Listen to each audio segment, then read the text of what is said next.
If you're checking out the Galaxy S8 and you're thinking to yourself, hey, that 5.8-inch screen sounds awesome, but I wish it was 6.2. Boy, have I got good news for you. Meet the Galaxy S8 Plus. And 6.2 inches sounds really big, and it is a big phone.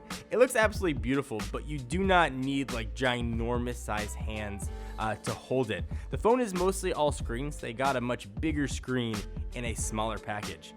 And holy crap, does that screen look gorgeous. It's a quad HD panel. It's 2960 by 1440. It's got a 530 ppi, and every one of those PPIs go to make an incredible looking package. Video looked absolutely awesome. I saw some mobile HDR content that this phone supports, and it looked gorgeous. The infinity display here is the big story, much like the Galaxy S8. It looks like the thing is all screen. It's got the curved edges we've seen before, but it's a way less subtle curve than we've seen with the Galaxy S7 Edge and previous Edge devices. So if you didn't like the way those looked, you're going to be probably pretty happy here. A lot of the story here, though, is it's an S8 with the bigger screen, so all the stuff you love or don't about the S8 is going to be here on the S8 Plus. Fingerprint Reader is now on the back. We've got a touch-sensitive area on the front of the device where your home button is, and then your back and your multitasking buttons are going to be there. So the home button, as I can understand it, works like this. On-screen home buttons like we've seen before, but instead, like if you're watching a video on Android, you got to tap the screen, the buttons appear, and then hit home. From any app, you can kind of do a force touch on the bottom. That'll take you immediately home. So it sort of cuts out the intermediate tap the screen step. A lot of other new things to the Galaxy S line of phones are here. Again, just like the Galaxy S8, the iris scanning technology we saw on the Note 7, really surprisingly fast face detection, although it is low level.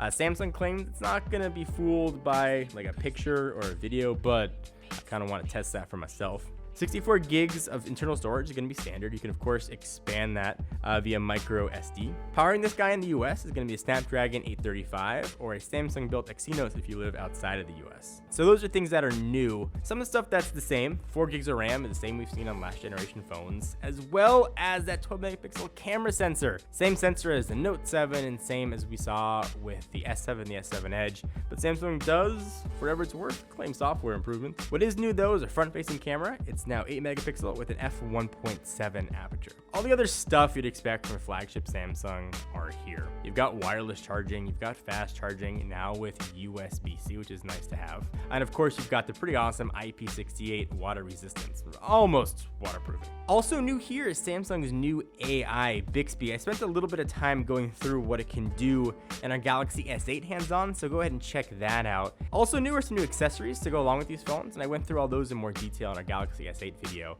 but it's a new Gear VR, a new Gear 360, and also a new mesh system with SmartThings built in. So like me, you may have had some complaints with Samsung in the past with really heavy software. It seems, at least on first impressions, that Samsung listened. The UI seems like Samsung got really out of their way and focused on what worked. You now have kind of a Google Pixel style type launcher where you swipe up to get to the apps. It doesn't appear to be too much on top of that. It looks like Samsung took the best of Google with the best of Samsung and found a really nice combination here. Just because I feel like I gotta say it now in phone videos, there is a headphone jack. Hooray for that. There will be headphones included in the box that Samsung was really proud of. They're tuned by AKG, and they claim that if they sold these suckers, it'd be about $100 to buy. They're still in the box headphones, so I don't know how they're gonna sound, but they are there. Regardless, you can plug your own headphones in because it's got that jack. So remember this with the Galaxy S8 Plus from somebody who's held it. Yeah, it's big, but because it's almost all screen, it doesn't feel nearly that big in the hand. If you're debating between the S8 and the S8 Plus, probably go to a store and try it and see them for yourselves. But if you already like big screen phones, I think jump into the S8 Plus. You're not going to regret it. The screen looked absolutely gorgeous. In fact, I am pre-ordering a Galaxy S8 Plus for myself. I came away that impressed. That's about the best endorsement I can give anything, is putting my own money behind it. And I'm ordering it in black.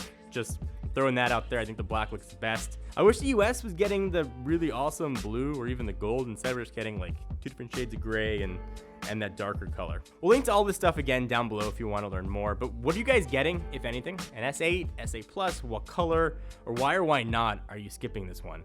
Leave in the comments down below. Have a conversation about it. Until next time, I'm John Rettinger from Techno Buffalo.